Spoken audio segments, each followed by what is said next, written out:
Allez, on bascule vers la chronique de Philippe Spanquero. Il est là. Où est l'argent? Où est l'argent? C'est mon pognon, c'est rien, c'est rien. En fait, j'ai retiré de l'argent.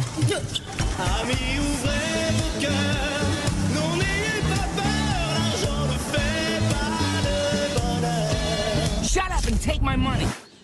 On va parler de ce championnat qui est la Premiership, la Gallagher Premiership comme on l'appelle du côté de l'Angleterre. C'est l'équivalent du top 14, c'est l'élite du rugby britannique et il y a bien 12 équipes qui s'affrontent pour remporter le titre bien évidemment, mais surtout un paramètre économique qui est en train d'évoluer, un modèle peut-être presque qui évolue, Philippe Spanghero, puisque du côté de l'Angleterre on commence à railler ce championnat qui prend la direction de la Première Ligue. Pourquoi? Parce que vous le savez probablement, en Première Ligue, en football, et là est le point de comparaison, il y a énormément d'argent, il y a des stars, il y a des gros salaires, mais il y a peu d'Anglais qui ont le moyen, qui ont une place pour progresser et des conditions salariales assez satisfaisantes. Est-ce que la Premiership, avec des salaires qui sont en train d'atteindre des sommes mirobolantes, on peut presque parler de salaire de la discorde, est-ce que la Premiership prend une direction néfaste pour la tenue de son championnat, Philippe Spanghero?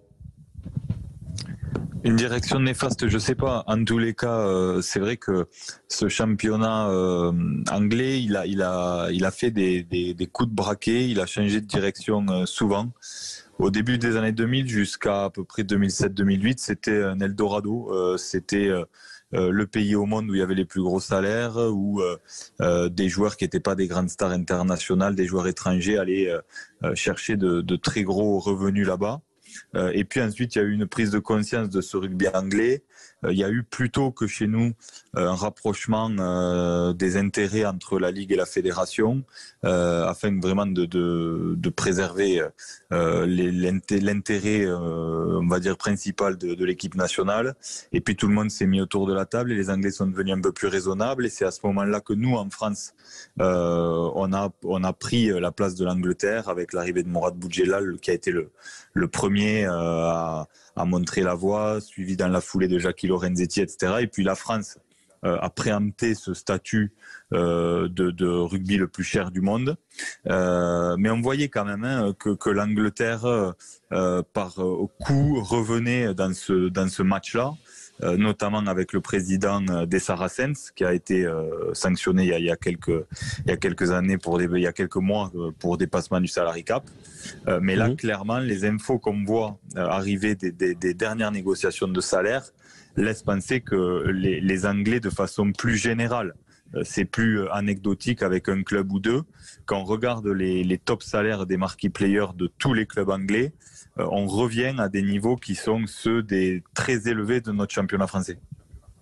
Comment expliquer qu'il y a autant de contestations? Je parlais de salaire, de la discorde du côté de l'Angleterre, parce que là on vient d'apprendre la prolongation de Owen Farrell, qui est plutôt vers la fin de sa carrière et qui va toucher un pactole du côté des Saracens. Ouais, qui va toucher un pactole, 1 million d'euros. Alors, je suis surpris que ça fasse autant parler parce que il y avait déjà eu ce niveau de salaire pour Piutto il y a quelques mois maintenant, la saison dernière, qui avait atteint le million de livres sterling. Donc, c'est encore plus élevé puisque ça correspond à peu près en conversion à 1,2 million d'euros. Donc, quelque part, je suis un peu surpris qu'il y ait autant de battage autour de la re-signature de Farrell, parce qu'il y a eu des gros contrats comme ça. On voit des marquee players à 720 000 livres, 650 000 livres, donc ça fait quand même des 800, 850, 900 000 euros. Il y en a dans plusieurs clubs. Ce qui est surprenant quand même, ce qu'on peut noter, c'est qu'il y a quand même un problème de fond et qu'on retrouve aussi en France, c'est-à-dire que on est dans des championnats très forts qui veulent réguler l'inflation, notamment à travers le salary cap, et qui sont sur des politiques on va dire de réduction de l'inflation. Oui. Et en face de ça, tous les ans, on a des annonces de renégociation de contrats qui sont faramineuses. Donc, moi, j'ai quand même une question simple, c'est où on va trouver l'argent, c'est-à-dire que où on va trouver l'argent, la solution. tu veux dire?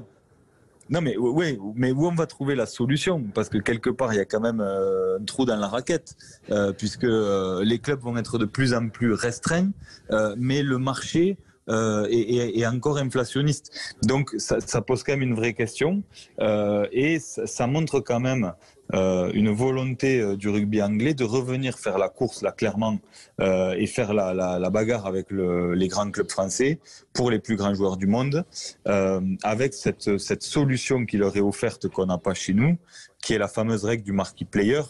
Parce qu'en quelques mots, pour rappeler un peu les deux grandes différences, aujourd'hui, nous, en France, on a une masse salariale qui est limitée à 11 millions d'euros hors internationaux. C'est-à-dire que les clubs qui ont des internationaux ont droit à une enveloppe par international de 200 000 euros supplémentaires. Donc un club comme Toulouse arrive à une salary cap autour de 13 millions d'euros. Et en Angleterre, c'est beaucoup plus bas. C'est régulé à un peu plus de 7 millions d'euros, mais avec la possibilité d'avoir 2 joueurs qui sortent de cette assiette de la masse salariale, et donc qui sont les joueurs dont on parle là, avec des contrats mirobolants. Et là, tu ouvres la porte à des folies. C'est la boîte de Pandore, quoi, à partir de là. Ben, pour moi, c'est un peu sur la boîte ces de Pandore. Parce qu'il y a quand même un vrai sujet. Demain, si tu as envie de payer un joueur 3 millions, tu peux. Enfin, personne ne t'en empêche, quoi. Oui, bien sûr. Mais quelque part, est-ce que c'est pas plus sain? Parce que moi, j'ai pas de problème avec l'idée en elle-même. La vraie question qu'on peut se poser, c'est le côté rationnel de tout ça. Parce que dans d'autres sports, c'est le cas. Dans le rugby, pour moi, non. C'est-à-dire que ces joueurs à ces montants de salaire-là ne justifient pas d'un impact économique qui permettent de justifier encore une fois ces niveaux de rémunération. C'est vraiment que sportif, et tout ça c'est quand même très subjectif et très aléatoire. C'est-à-dire que même le Farrell ou Piutto, les plus gros contrats du championnat anglais, je suis pas sûr qu'à eux tout seuls ils remplissent des stades, je suis pas sûr qu'ils fassent vendre 5000 maillots de plus, je suis pas sûr qu'ils fassent signer des contrats de sponsoring de centaines de milliers d'euros. Donc tout ça est quand même un peu irrationnel, et on se retrouve quand même dans un contexte en Angleterre qui est un peu le même qu'en France, c'est-à-dire que c'est quand même des gros capitaines d'industrie et des grosses fortunes à la tête des clubs anglais. Et puis il y a un côté aussi un peu irrationnel entre eux de vouloir préempter le marché, dire qu'ils sont les plus forts, dire que c'est eux qui paient le plus cher, et avoir ce pouvoir d'attraction, sur les plus grands joueurs. Ouais, et puis un dernier paramètre qui peut cristalliser aussi les problèmes, c'est que évidemment le top 14 sur une moyenne de salaire, sur l'intégralité des joueurs, je pense, est plus élevé que le championnat anglais, mais il y a des sommes astronomiques en Angleterre, mais dans le championnat de France, dans les championnats de France de rugby, un jeune joueur qui a besoin de se former, il peut aller en Pro D2, avoir un salaire décent et jouer dans un championnat professionnel.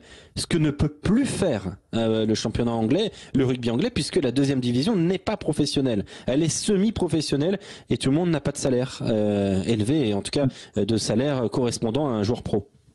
Non, mais c'est ça pour moi qui renforce l'incohérence de ce que vit le rugby anglais en ce moment, que j'ai souvent pris en exemple, parce que c'est quand même pour moi, c'était l'exemple à suivre, parce que c'est vraiment le championnat, le rugby qui a réussi à régler ces problèmes et à réaligner les intérêts entre les enjeux des clubs et l'enjeu de l'équipe nationale, ce qui leur a quand même souri les années précédentes, mais qui était réglé très simplement financièrement, parce que la fédération était tellement riche dû aux revenus, à la manne financière de Twickenham, qu'ils se sont mis autour de la table, ils ont dédommagé les clubs à hauteur du préjudice et ils ont réglé leurs différends. Mais aujourd'hui, c'est quand même paradoxal de voir ce championnat qui propose des salaires aussi colossaux en Premiership avoir une deuxième division non professionnelle. Il y a une incohérence entre les niveaux d'argent dont on parle là et la force de frappe de ce championnat et l'homogénéité des différentes compétitions. C'est vrai qu'aujourd'hui, je pense que c'est plutôt les Anglais qui doivent nous prendre en exemple que l'inverse. Ça aurait pu être l'inverse il y a quelques années, et tout ça s'est inversé parce que les Anglais, pour moi, ont pris des décisions qui sont pas les bonnes et qui vont perturber, pour le coup, comme tu le disais, pour faire le parallèle avec le foot, pour moi, grandement l'équipe nationale. Quand on voit aujourd'hui la performance de l'équipe de France et le nombre de joueurs qui sont passés par la case Pro D2 pour trouver du temps de jeu et puis retrouver ensuite les grands clubs du top 14. Bien sûr. On se dit qu'il manque, il manque une case dans l'échiquier du rugby anglais pour la performance de très haut niveau. Alors qu'on le rappelle, sur le nombre de licenciés, l'Angleterre est bien devant la France. Julien Thomas, est-ce que le rugby Juste anglais pour finir, pour rebondir, c'est la deuxième plus grosse fédération au monde en termes de licenciés. Ils se font un peu la guerre avec les Sudaf. Ils ont été au coude à coude quelques temps, mais là, suite au dernier titre des Sudaf, c'est vraiment, ça a décollé en Afrique du Sud et il y a plus de 450 000 licenciés en Afrique du Sud et je crois un peu moins de 350 en Angleterre. Et nous, en comparaison, on est à 100 000 de moins. Voilà. 100 000 de moins. Est-ce que le rugby anglais, ce fonctionnement très hétérogène entre des gros salaires, mais pas très peu de place pour les jeunes joueurs, Julien Thomas, est-ce que le rugby anglais se trompe et va à sa perte là?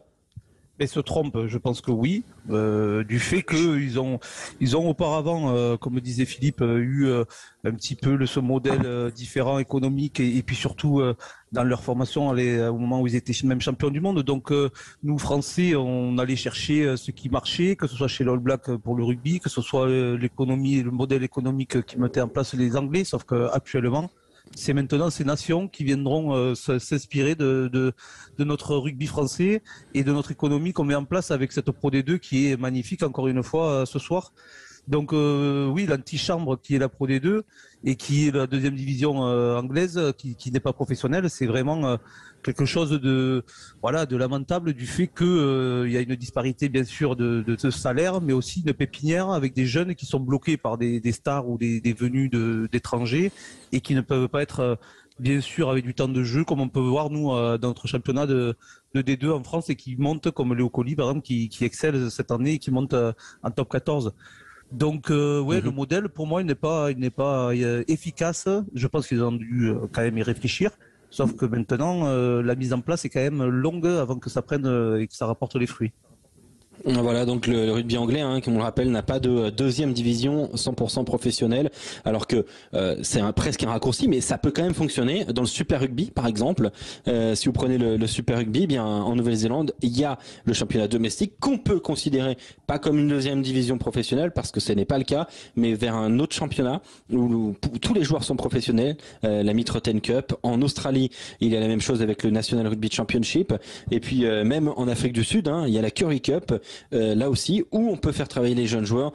Cette case-là du rugby anglais n'existe pas, alors qu'elle existe en Italie, par exemple, puisqu'il y a un championnat italien à côté du championnat de l'URC, alors que voilà, les Italiens ont un deuxième réel championnat professionnel. Alors c'est pas exactement le deuxième championnat, c'est 10 autres équipes, il y en a que 2 qui sont dans l'URC, mais quand même voilà, c'est à noter, le rugby anglais est orphelin de cet espace de formation que la France est très heureuse d'avoir avec la Pro D2, et on se régale sur la Pro D2. Philippe, on te retrouve à la fin du match, ça te va?